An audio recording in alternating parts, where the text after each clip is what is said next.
If you want to see amazing and exciting duels, informative and entertaining top 10 lists, and everything else that's just great about the game of Yu-Gi-Oh, you gotta watch the Capital G Show. Shout outs to my homeboy Dante. Hey. What's up YouTube? Capital G here, working on my birthday. Man, such is the life of a Yu-Gi tuber, but you guys don't really want to hear about that. Anyways, we now know the sneak peek card for Clash of Rebellions in the TCG, and surprise, surprise, it's another like Dragoons of Draconia card. This one is the Sky Dragoons of Draconia. I was all set to bash the hell out of this card because I'm like, oh my god, another vanilla? Like, what is this with these vanillas, Konami? Like, stop it. They're not going to be ever, like, it's never going to be a tier 1 deck. But at least I can say this. This is probably the best of the three. I actually just looked them up on Dueling Network. I actually remember all these cards because I believe I have this one right here. I think this one was from New Challengers. I know that these, it was either like the New Challengers. It was, I think, New Challengers, Duelist Alliance. I think it's Skip Cross Souls. And now they're back on the Dragoon stuff. So anyways, let's read the effect. It's a normal pendulum, so obviously it doesn't have a monster effect. It just has flavor text, which really isn't that important to be honest. But it does have a pendulum effect. It says once per turn when a normal monster you control inflicts battle damage to your opponent, you can target one card on the field and destroy it.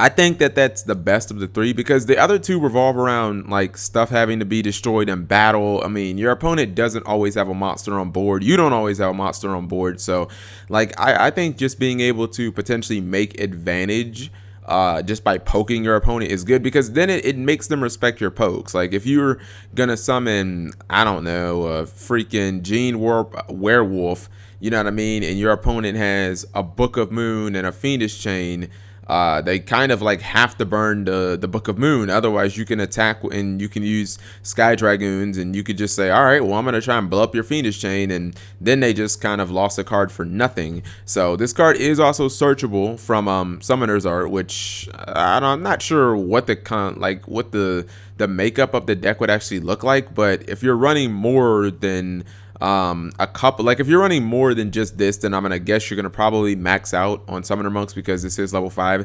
The stats are decent, 2200 for level 5. To be honest, I don't really ever see you summoning this card. It has a pendulum scale of 7, which is kind of weird because the level 4 is a 2 and the level 3 is a 7, so it's like kind of weird. But I kind of thought this scale would be really low. Like I thought it would be a 2 scale.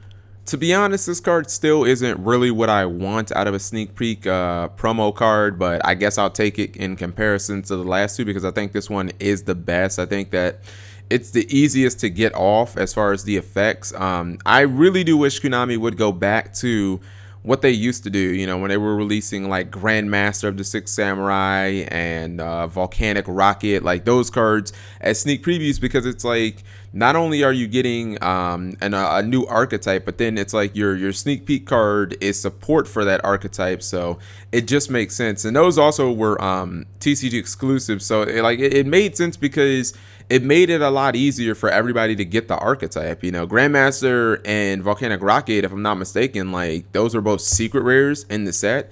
So it was really hard to get the secret rare, but everyone could get the super rare, and you know, you could kind of just pick those up at the sneak peeks from people who weren't going to play the archetype. Like I thought it would be really cool if in this set, you know, we had a Performage like TCG exclusive and that was a sneak peek card. You know, I think Konami needs to go back to that because what better way is there to get players to invest in playing a new archetype than to make the front card, to make the sneak peek card that everybody gets like a brand new card in the archetype, especially if the archetype is good, you know, as like Volcanics and Six Samurai were.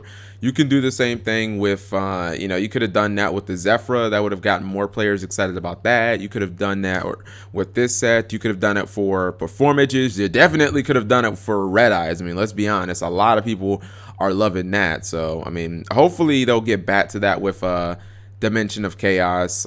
Maybe we'll get like the exclusive BLS card or something like that. I mean, it's wishful thinking at this point. I'm kind of hoping that they're wrapping up this the Dragoons of Draconia type thing, but let me know what you guys think.